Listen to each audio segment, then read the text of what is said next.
Hi friends, ഞാനിന്ന് share ചെയ്യാൻ പോകുന്നത് എല്ലാ വീട്ടമ്മമാർക്കും ഡെയിലി യൂസ്ഫുള്ളായ നല്ല അടിപൊളി കൊച്ചു ടിപ്സുകളുമായിട്ടാണ്. അപ്പോൾ വീഡിയോ സ്കിപ്പ് ചെയ്യാതെ കാണുക. അപ്പോൾ നമുക്ക് ഫസ്റ്റ് വീഡിയോയിലോട്ട് തന്നെ കിടക്കാം. അപ്പോൾ അതിനായിട്ട് ഞാൻ ഒരു പാത്രം അടുപ്പത്ത് വെച്ചിട്ടുണ്ടേ. അപ്പോൾ അതിനകത്ത് നമുക്ക് കുറച്ച് വെള്ളം ഒഴിച്ച് കൊടുക്കാം. ഇപ്പോൾ സ്ക്രബ്ബറൊക്കെ നമുക്ക് വൃത്തിയാക്കുന്നതിന് വേണ്ടിയിട്ടാണ്.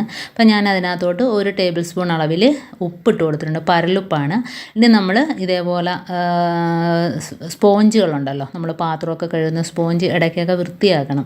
അപ്പോൾ അത് ക്ലീൻ ആക്കുന്നതിന് വേണ്ടിയിട്ട് ആ അടുപ്പത്ത് ആ ഉപ്പ് വെള്ളത്തിനകത്ത് തന്നെ അതിനകത്തോട്ടൊന്ന് മുക്കി വെച്ചിട്ടുണ്ട്. ഇനി നല്ലോണം ഒന്ന് തിളച്ച് വരുമ്പോഴത്തേനും നമുക്ക് ഇറക്കി ക്ലീൻ ചെയ്തെടുക്കാം കേട്ടോ. അപ്പോൾ ഇതേപോലെ ഇടയ്ക്ക് ഒന്ന് ചെയ്യുന്നത് നല്ലതാണ്. കാരണം ഉപ്പ് അണുവിമുക്തമാണ്, നല്ല ഒരു സൊല്യൂഷൻ തന്നെയാണ്. ഉപ്പിനകത്ത് നമ്മളിത് ഇട്ട് വെക്കുമ്പം തന്നെ അതിനകത്തുള്ള അണുക്കളെല്ലാം പോയിട്ട് ഉണ്ടോ നല്ല വൃത്തിയായിട്ട് കിട്ടും. അപ്പോൾ നമുക്ക് കഴുകി സ്പോഞ്ച് ഇതേപോലെ നമ്മുടെ തുണിയൊക്കെ കുത്തുന്ന ക്ലിപ്പുണ്ടല്ലോ, അതിനകത്ത് ഇതേപോലെ ആക്കി വെക്കുകയാണെങ്കിൽ അതിൻ്റെ അകത്ത് വെള്ളമെല്ലാം ഊറിപ്പോയിട്ട് പെട്ടെന്ന് തന്നെ സ്പോഞ്ച് ഉണങ്ങിക്കിട്ടും. അതെല്ലാം നമ്മൾ ചാരി വെക്കുകയാണെങ്കിൽ ആ വെള്ളം അതിനകത്ത് തന്നെ കെട്ടി നിൽക്കും. ഇതാകുമ്പോൾ പെട്ടെന്ന് നമുക്ക് ഉണങ്ങി കിട്ടും. അടുത്ത ടിപ്പെന്ന് പറഞ്ഞാൽ നമ്മൾ അരിയൊക്കെ ആട്ടാൻ നേരം, പ്രത്യേകിച്ച് ദോശ ഇഡലിക്കൊക്കെ നമ്മൾ വെള്ളം കൂട്ടി അരയ്ക്കത്തില്ലല്ലോ, വെള്ളം കുറച്ചല്ലേ അരയ്ക്കുന്നത്. അപ്പോൾ നല്ല സോഫ്റ്റായിട്ട് കിട്ടാൻ വേണ്ടിയിട്ട് കുറച്ച് ഐസ് ക്യൂബ് അതിനകത്തോട്ട് ഇട്ട് കൊടുക്കുക. നമ്മൾ ആട്ടുമ്പം തന്നെ ഒരു 3-4 ഐസ് ക്യൂബും കൂടെ ഇട്ട് കൊടുക്കുകയാണെങ്കിൽ നമുക്ക് മിക്സിയിലൊന്നും ആട്ടി കഴിയുമ്പോഴത്തേനും മിക്സിയിലൊന്നും മാവ് കയറി പിടിക്കത്തില്ല, ബ്ലേഡിലൊക്കെ. അപ്പോൾ കഴുകിയെടുക്കുന്നതിനും നമുക്ക് എളുപ്പമാണ്. അത് മാത്രമല്ല, നമ്മൾ ആട്ടിക്കഴിഞ്ഞാൽ മാവ് നല്ല സോഫ്റ്റായിട്ട് തന്നെ കിട്ടും കേട്ടോ. അപ്പോൾ ഒരു സ്വല്പം വെള്ളം മാത്രമേ ഇതിന് ഒഴിച്ചു കൊടുക്കേണ്ട ആവശ്യമുള്ളൂ. നല്ല രീതിയിൽ നമുക്ക് കിട്ടും. അപ്പോൾ ഞാൻ അത് അരച്ചിട്ട് കാണിച്ചു തരാം.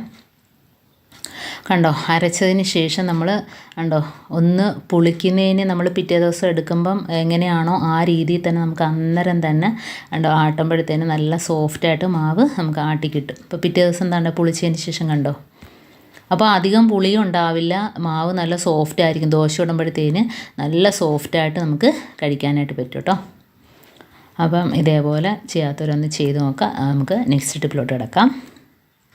അപ്പോൾ ഇതേപോലെ കടല, പരിപ്പ്, ഉഴുന്ന് പരിപ്പ് ഒക്കെ നമ്മൾ കുറച്ച് ദിവസം അധികം ഇരിക്കുകയാണെങ്കിൽ അതിനകത്ത് ചെറിയ പ്രാണികളൊക്കെ ഉണ്ടാകാറുണ്ടല്ലേ. അപ്പോൾ അങ്ങനെയൊന്നും ഇല്ലാതിരിക്കാൻ വേണ്ടിയിട്ട് നമുക്കതിനകത്ത് 2-3 ഗ്രാമ്പു ഇട്ട് കൊടുക്കുക.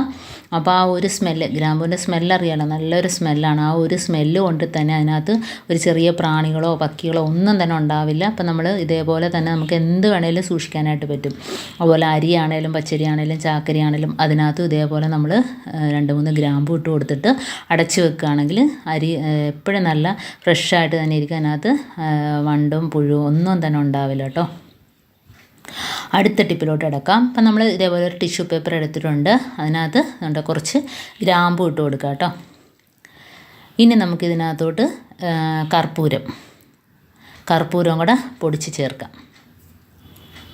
അത് 1-2 കർപ്പൂരം നമുക്ക് അതിനകത്തോട്ട് ഇട്ട് കൊടുക്കാം. അപ്പം അതും കൂടെ ആയിട്ട് നമുക്ക് ഒന്ന് പൊതിഞ്ഞ് കബോർഡിനകത്ത് ഗ്ലാസ് വെക്കുന്നിടത്ത്, അതേപോലെ നമ്മൾ കിച്ചണിൽ എവിടെയൊക്കെയാണോ സാധനങ്ങളൊക്കെ വെക്കുന്നിടത്തൊക്കെ വെച്ച് കൊടുക്കുക. അപ്പോൾ ഇത് ഏതാണ്ടൊന്ന് പൊടിച്ച് നമുക്ക് ഇട്ട് കൊടുക്കാം. കൈ കൊണ്ട് ഉടമ്പം തന്നെ നല്ല രീതിയിൽ പൊടിഞ്ഞ് വരും കേട്ടോ. എന്നിട്ട് നമ്മൾ അരി ഒക്കെ വെക്കുന്ന സ്ഥലത്തൊക്കെ ഇതുപോലെ വെക്കുകയാണെങ്കിൽ പല്ലി, പാറ്റ ഈ ശല്യമൊന്നും ഉണ്ടാവില്ല. ആ ഒരു സ്മെല്ല് കൊണ്ട് തന്നെ അവിടെ എങ്ങും ഒരു പല്ലിയോ പാറ്റോ ഒന്നും തന്നെ വന്ന് കൂട് വയ്ക്കത്തില്ല. കാരണം കബോർഡിനകത്തൊക്കെ വന്ന് എപ്പോഴും പല്ലിയൊക്കെ വന്ന് കൂട് കൂട്ടിയിട്ട് മുട്ടയിട്ട് പാറ്റയൊക്കെ ഒരുപാട് ഉണ്ടാകാറുണ്ടല്ലോ. അപ്പോൾ ഇതേപോലെ ചെയ്യുകയാണെങ്കിൽ ആ ഭാഗത്തൊന്നും പാറ്റയും പല്ലിയും ഒന്നും തന്നെ വരില്ല. അപ്പോൾ ഇതേപോലെ ചെയ്തെടുക്കുക കണ്ടോ. ഇതേപോലെ ഒന്ന് പൊതിഞ്ഞിട്ട് നമുക്ക് ഗ്ലാസ്സൊക്കെ വെക്കുന്നിടത്തൊക്കെ വെച്ച് കൊടുക്കാം. അതുപോലെ ഉള്ളിക്കൊട്ടയുടെ അടുത്ത്, കിഴങ്ങ് ഒക്കെ വെക്കുന്ന സ്ഥലത്തൊക്കെ ഇത് വെച്ച് കൊടുക്കുകയാണെങ്കിൽ പല്ലിയൊന്നും വന്ന് നമുക്ക് ശല്യം ചെയ്യില്ല, ഒന്നും വന്ന് നക്കില്ല കേട്ടോ. ഇതേപോലെ ടിഷ്യൂ പേപ്പർ ആകുമ്പോഴത്തേനും ആ ഒരു സ്മെല്ല് പുറത്തോട്ട് വരും. നമ്മൾ സാധാ പേപ്പർ ആകുമ്പോഴത്തേനും ആ ഒരു സ്മെല്ല് കിട്ടത്തില്ല കേട്ടോ.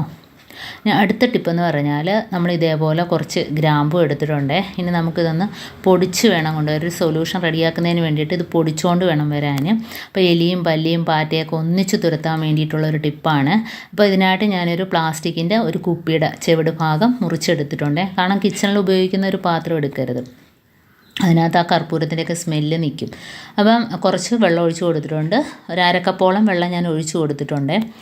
അപ്പോൾ ഇതേപോലെ വലിയ കുപ്പി ആയതുകൊണ്ട് തന്നെ നമുക്ക് പെട്ടെന്ന് കലക്കിയെടുക്കാനൊക്കെ പറ്റും.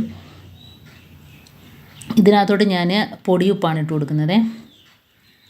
1 ടേബിൾ സ്പൂൺ അളവിൽ നമുക്ക് പൊടിയുപ്പും കൂടി ഇട്ട് കൊടുക്കാം. പൊടിയുപ്പ് ഈ പറഞ്ഞ കണക്ക് ഒച്ച് അങ്ങനെയൊക്കെ ഉള്ള ശല്യമൊക്കെ ഒഴിവാക്കിയിട്ട് മുറ്റത്തൊക്കെ ഒഴിക്കുകയാണെങ്കിൽ നമ്മൾ ദാണ്ടെ ഗ്രാമ്പു പൊടിച്ചതാണ് അതിനകത്തോട്ട് ഇട്ട് കൊടുക്കുന്നത്. നല്ലൊരു സ്മെല്ലാണ്, ഗ്രാമ്പു പൊടിച്ചപ്പോൾ തന്നെ നല്ലൊരു സ്മെല്ലാണ്. അപ്പം ഇത് 3 മാത്രം മതി. നമുക്കൊന്ന് കലക്കിയെടുക്കാം. ഇനി നമുക്കിത് സ്പ്രേ ബോട്ടിലിനകത്തോട്ടാക്കിയിട്ട് നമുക്ക് സ്പ്രേ ചെയ്യാം. അതല്ല എങ്കിൽ സാധാ നമ്മുടെ കുപ്പി ഉണ്ടല്ലോ അതിനകത്ത് മൂടിയിൽ ഹോളിട്ടിട്ട് നമുക്ക് എല്ലായിടത്തും ഒന്ന് ഒഴിച്ചു കൊടുക്കാം കേട്ടോ. അങ്ങനെയൊക്കെ ചെയ്യാം. ഇതിനകത്ത് ഞാൻ കർപ്പൂരം കൂടെ ചേർക്കുന്നുണ്ട്. ഇപ്പോൾ 2 കർപ്പൂരമോ 3 കർപ്പൂരമോ എത്രയാണോ ആവശ്യം അതിനനുസരിച്ച് നമുക്ക് അതിനകത്ത് പൊടിച്ചിട്ട് കൊടുക്കാം. അപ്പം കർപ്പൂരവും ഗ്രാമ്പും നല്ലൊരു സ്മെല്ല് കിട്ടുന്നുണ്ട്. അതിൻ്റെ കൂടെ ഉപ്പും കൂടെ ചേർത്തിട്ടുണ്ട്. അപ്പോൾ ഇത് നമ്മൾ കാറിൻ്റെ അടിഭാഗത്ത് അതുപോലെ വണ്ടികളൊക്കെ ഇടുന്ന സ്ഥലത്തൊക്കെ എലി കയറി വണ്ടിയുടെ അകത്തൂടെയൊക്കെ കയറിയിട്ട് എല്ലാം ശല്യം ചെയ്യാറുണ്ടല്ലോ. അപ്പോൾ കാറിനടിയിൽ നിന്ന് ഓരോ എലികളൊക്കെ ശല്യം ചെയ്യും. കാരണം ഈ വയറിൻ ഫിറ്റ് അതുപോലെ തന്നെ AC ഫിൽറ്ററെല്ലാം നശിപ്പിച്ച് കളഞ്ഞാൽ പിന്നെ അതിന് ഒരുപാട് പൈസ കൊടുത്ത് വേണം നമ്മളതൊക്കെ മേടിച്ച് വെക്കുന്നതിന് വേണ്ടിയിട്ട്. അപ്പോൾ ഇതേപോലെ നമ്മൾ കുപ്പിയിലാക്കിയിട്ട് നമ്മൾ അതിന് അടിയിലൊക്കെ കാറിൻ്റെ അടിയിൽ വണ്ടിയുടെ അടിയിലൊക്കെ ഒന്ന് സ്പ്രേ ചെയ്ത് കൊടുത്താൽ ആ ഒരു സ്മെല്ലടിച്ചിട്ട് എലി ശല്യം ഒന്നും ഉണ്ടാവില്ല. അതുപോലെ നമ്മുടെ സ്റ്റെപ്പിൻ്റെ ഭാഗത്ത് കിച്ചണിൻ്റെ ഭാഗത്ത് വാതിൽപ്പടിയിലൊക്കെ ഉണ്ടല്ലോ പാമ്പ് അങ്ങനെയുള്ള ഒരു സാധനവും വരില്ല ഈ ഒരു സ്മെല്ലടിച്ചിട്ട്. അപ്പോൾ അവിടെയൊക്കെ ഒന്ന് സ്പ്രേ ചെയ്ത് കൊടുക്കുക. അപ്പോൾ നമുക്ക് വെള്ളം തോണ്ട ബാക്കി ഞാൻ സിങ്കിനകത്തും വാഷ് ബേസിനകത്തും ഒക്കെ ഒഴിച്ചു കൊടുക്കാം. അതേപോലെ നമ്മളെ ബാത്റൂമിൻ്റെ സീവിലൊക്കെ ഒഴിച്ചു കൊടുക്കാം കേട്ടോ. അപ്പോൾ അതിനകത്തുനിന്ന് വരുന്ന ചെറിയ പ്രാണികൾ പാറ്റ കുഞ്ഞുങ്ങളോ ഒന്നും തന്നെ വരില്ല. പിന്നെ നമുക്ക് ബാക്കിയുള്ളതുകൊണ്ട് ഇതേപോലെ ഒന്ന് സ്പ്രേ ചെയ്ത് കൊടുക്കുക. നമ്മുടെ വണ്ടികളൊക്കെ കിടക്കുന്ന ഭാഗത്തൊക്കെ ഒന്ന് ഒഴിച്ചു കൊടുക്കുകയാണെങ്കിൽ എലിയും പാമ്പും ഒന്നും തന്നെ വണ്ടിക്കകത്തൊന്നും കയറിയിരിക്കില്ല.